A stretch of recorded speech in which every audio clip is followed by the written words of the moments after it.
Hello hi welcome back to miracle life with Rekha Sri channel. இன்றைக்கி நம்ம இந்த வீடியோவில் ப்ரெக்னெண்ட்டாக இருக்கீங்க, நீங்கள் வந்து சைவ உணவுகள் தான் உங்களுக்கு சாப்பிட விருப்பமாக இருக்குது, இல்லை நீங்கள் வந்து ஒரு வெஜிடேரியன் அப்படிங்கும்போது எந்த மாதிரியான ஃபுட்டு வந்து எடுத்துக்கலாம், சைவ உணவுகளில் எதெல்லாம் வந்து ப்ரெக்னென்சிக்கு ரொம்ப ஹெல்த்தியான உணவுகள் அப்படிங்கிறத பற்றி தான் இந்த வீடியோவில் கொஞ்சம் டீட்டெயிலாக பார்க்க போகிறோம்.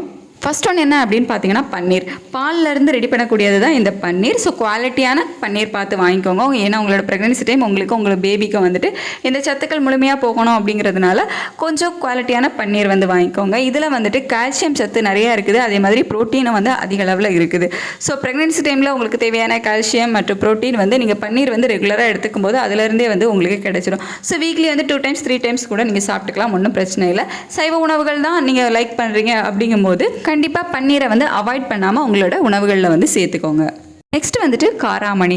குழந்தைக்கு அது வயிற்றில் வளரும்போது குழந்தையோட வளர்ச்சிக்கு தேவையான ஊட்டச்சத்துக்களை கொடுக்கக்கூடிய சத்துக்கள் பார்த்திங்க அப்படின்னா இந்த காராமணியில் இருக்குது.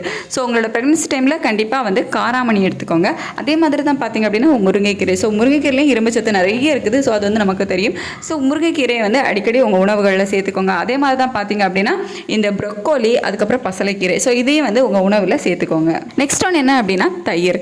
ஸோ ப்ரெக்னன்சி டைமில் வந்துட்டு நமக்கு நிறையவே வந்து நெஞ்செரிச்சல் இருக்கும், சாப்பிட்றது வந்துட்டு டைஜஷன் ஆகாது, ஒழுங்காக டைஜஷன் ப்ராப்ளம், ஸோ இதெல்லாமே இருக்கும். ஸோ இந்த டைமில் நீங்கள் வந்துட்டு தயிர் எடுத்துக்கிட்டீங்க அப்படின்னா உங்களுக்கு வந்துட்டு இந்த செரிமான பிரச்சனைகள் வந்து இருக்காது. ஸோ அது எல்லாமே வந்து குறையும். செரிமான பிரச்சனைகள் இருக்குது அப்படின்னா கண்டிப்பாக வந்து தயிர் வந்து எடுத்துக்கோங்க. தயிரில் வந்துட்டு நிறைய நல்ல பாக்டீரியாக்கள்லாம் இருக்கும். ஸோ அதெல்லாம் உங்களோட செரிமானத்தை வந்து சீராக்கிறதுக்கு ஹெல்ப் பண்ணும். முடிஞ்ச வரைக்கும் வீட்டிலேயே வந்து உரம் ஊற்றி வச்சு தயிர் வந்து ரெடி பண்ணி எடுத்துக்கிட்டீங்க அப்படின்னா வந்து ரொம்ப நல்லது. முக்கியமாக உங்களோட நெஞ்செரிச்சல் ப்ராப்ளத்துக்கு இந்த தயிர் வந்து ஒரு தீர்வாக இருக்கும். நெக்ஸ்ட் வந்துட்டு மீல் மேக்கர், அதாவது சவ் அப்படின்னு சொல்லுவோம்ல, ஸோ அதுதான் மீல் மேக்கர். இதில் வந்துட்டு விட்டமின் டி மற்றும் புரோட்டீன் வந்து அதிக அளவில் இருக்குது. ஸோ வீக்லி ஒன்ஸ் இதை வந்து உங்கள் உணவுகளில் வந்து சேர்த்துக்கோங்க. அதுக்கப்புறம் பார்த்திங்க அப்படின்னா கேரட் வந்து டெய்லி ஒரு கேரட் நீங்கள் சும்மா கடிச்சு ஸ்நாக்ஸ் மாதிரி சாப்பிட்லாம். ஸோ அப்படி கேரட் நீங்கள் வந்து ரெகுலராக சாப்பிட்டீங்க அப்படின்னா அது வந்துட்டு குழந்தையோட கண்ணுக்கும் நல்லது, அதே மாதிரி அம்மாவுக்கும் வந்து கண்களுக்கு ரொம்பவே நல்லது. இது வந்து நமக்கு அசிஷுவல் நமக்கு தெரிஞ்சது தான். ஸோ கேரட் நீங்கள் எடுத்துக்கிட்டீங்க அப்படின்னா உங்கள் குழந்தை வந்து உங்கள் வயிற்றில் வளரும் போதே குழந்தையோட கண்ணுக்கு வந்து ரொம்ப நல்லது. நெக்ஸ்ட்டு வந்துட்டு பீன்ஸில் வந்துட்டு நார்ச்சத்தும் நிறையா இருக்குது, அதே மாதிரி ப்ரோட்டீனும் வந்து நிறையா இருக்குது. ஸோ இந்த பீன்ஸில் வந்து நார்ச்சத்து அதிகமாக இருக்கிறதுனால உங்களோட டைஜஷன் ப்ராப்ளத்துக்கும் இது வந்து ஹெல்ப்ஃபுல்லாக இருக்கும். அதே மாதிரி உங்களுக்கு வந்துட்டு மலச்சிக்கல் ப்ராப்ளம் இருக்குது அப்படிங்கும்போது, அதாவது கான்ஸ்டிபேஷன் ப்ராப்ளம், ஸோ அந்த மாதிரி ப்ராப்ளத்துக்கும் இது வந்து ஒரு தீர்வாக இருக்கும். ஸோ பீன்ஸை வந்து உங்கள் உணவில் அடிக்கடி வந்து சேர்த்துக்கோங்க. நெக்ஸ்ட் வந்துட்டு கொள்ளில் பார்த்திங்க அப்படின்னா குழந்தைகளுக்கு தேவையான, அதாவது நம்ம வயிற்றில் வளரக்கூடிய குழந்தைக்கு தேவையான ப்ரோட்டீன் சத்து வந்து இந்த கொள்ளில் நிறையவே இருக்குது. ஸோ நீங்கள் வந்துட்டு இந்த கொள்ளு ரசம் இந்த மாதிரிலாம் வந்து வச்சு சாப்பிட்லாம்.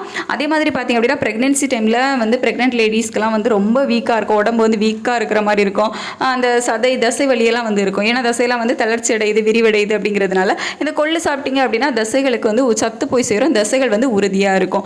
ஸோ கொள்ளையை வந்து அடிக்கடி உங்கள் உணவில் வந்து சேர்த்துக்கோங்க. இதை தவிர பார்த்திங்க அப்படின்னா டெய்லி வந்து ஒரு வாழைப்பழம் எடுத்துக்கலாம், ஃப்ரூட்ஸ் வந்து ரெகுலராக எடுத்துக்கலாம், காய்கறிகள் வந்து எடுத்துக்கோங்க, வெள்ளரிக்காய், ஸோ இதெல்லாம் வந்து பச்சையாக கூட கடிச்சு சாப்பிடலாம். ஸோ அந்த மாதிரியான காய்கறிகள் வந்து எடுத்துக்கோங்க, கீரை வகைகள் எடுத்துக்கோங்க.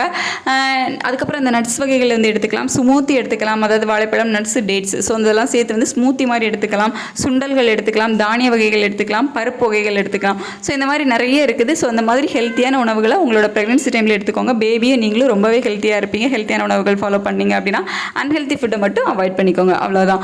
ஸோ சைவ உணவுகளில் இந்த மாதிரி நான் சொன்ன முக்கியமான உணவுகளை அவாய்ட் பண்ணாமல் எடுத்துக்கோங்க, அவ்வளோதான். இந்த வீடியோ உங்களுக்கு யூஸ்ஃபுல்லாக இருந்திருக்கும் அப்படின்னு நினைக்கிறேன். ஏதாவது சஜஷன் இருக்குது அப்படின்னா கீழே கமெண்ட் பாக்ஸில் கமெண்ட் பண்ணுங்கள். இந்த வீடியோ இவ்வளோ நேரம் பொறுமையாக பார்த்ததுக்கு தேங்க்யூ ஸோ மச்.